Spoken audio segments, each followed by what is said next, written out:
खाटू श्याम मंदिर सीकर राजस्थान में स्थित है। खाटू श्याम का इतिहास बहुत प्राचीन है। आज से लगभग 1000 वर्ष पूर्व में इस मंदिर का निर्माण हुआ था। सीकर जिला मुख्यालय से 43 किलोमीटर दूर खाटू नामक गांव में बाबा खाटू श्याम का प्राचीन मंदिर है। इस मंदिर में भगवान श्री कृष्ण और बर्बरीक की पूजा होती है।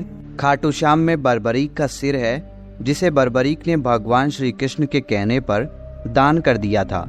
कलयुग में खाटू श्याम को श्री कृष्ण का अवतार माना जाता है। खाटू श्याम को हारे का सहारा कहा जाता है, क्योंकि जिसकी मनोकामना कहीं पूरी नहीं होती उसको श्याम बाबा पूरी करते हैं। इस वीडियो में हम आपको खाटू श्याम का इतिहास, कहानी, कथा और खाटू श्याम मंदिर कहाँ स्थित है इसकी पूरी जानकारी देंगे। खाटू श्याम का इतिहास महाभारत काल से है। ये पांडुपुत्र भीम के पौत्र थे, जिनसे खुश होकर भगवान श्री कृष्ण ने इनको कलयुग में अपने नाम से पूजनीय होने का आशीर्वाद दिया था। खाटू श्याम जी का नाम बचपन में बर्बरीक था। घर परिवार, माता पिता और गुरुजन सभी इनको बर्बरीक नाम से ही जानते थे। भगवान श्री कृष्ण ने इनको अपने घुंघरालू बालों की वजह से श्याम नाम दिया था।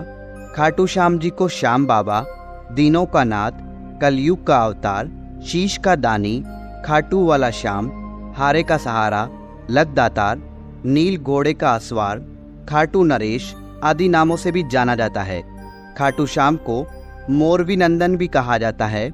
खाटू श्याम जी की कहानी की शुरुआत मध्यकालीन महाभारत से शुरू होती है। बलवान भीम के पुत्र का नाम था घटोत्कच। घटोत्कच का विवाह दैत्य राजा मूर की पुत्री कामक कंटकटा, जिसे मौरवी के नाम से भी जाना जाता है, के साथ हुआ था। मौरवी और घटोत्कच ने एक पुत्र को जन्म दिया, जिसका नाम था बर्बरीक।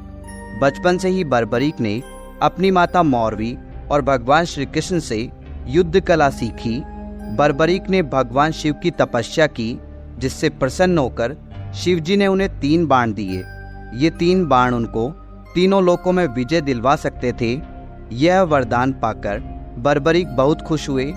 बर्बरीक अपनी वीरता और शक्तियों के लिए जाने जाते हैं। महाभारत काल में जब कौरव और पांडवों के बीच युद्ध शुरू होने वाला था, तब बर्बरीक अपनी माता के पास गए और युद्ध देखने की स्वीकृति मांगी।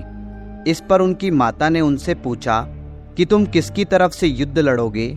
इस पर बर्बरीक ने जवाब दिया, जो हारेगा मैं उसकी तरफ से युद्ध लड़ूंगा।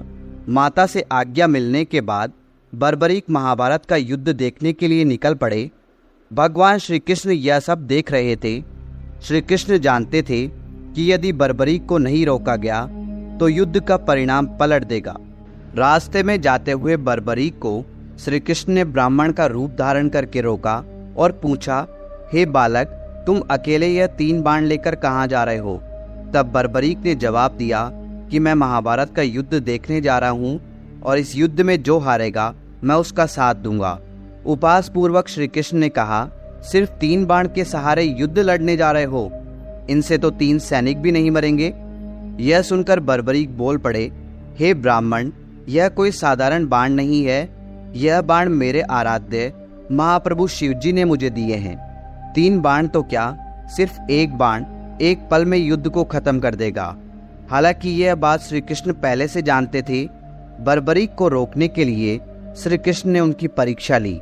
श्री कृष्ण ने कहा, हे बालक, इस पीपल के पेड़ के पत्तों को भेद कर दिखाओ।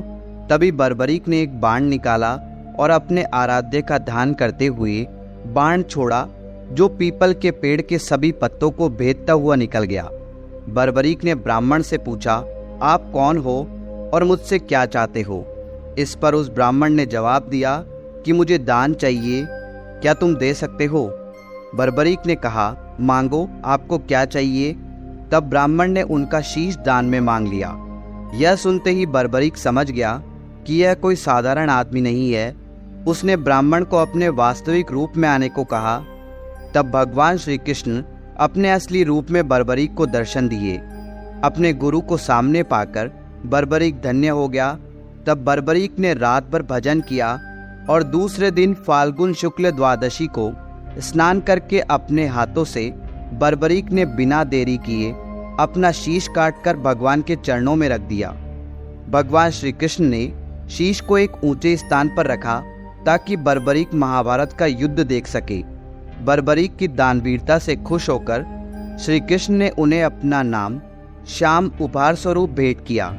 साथ ही आशीर्वाद भी दिया कि आने वाले युग में तुम मेरे नाम से पूजे जाओगे। जब भी कोई हारा और टूटा हुआ भक्त तुम्हारे पास आएगा, तुम्हारी पूजा से उसके सब काम पूर्ण होंगे। श्री कृष्ण ने बर्बरीक के सिर को एक ऊंचे स्थान पर रख दिया। आज विश्वविख्यात खाटू श्याम मंदिर उसी स्थान पर बना हुआ है जहां पर उनका कटा हुआ सिर रखा गया था।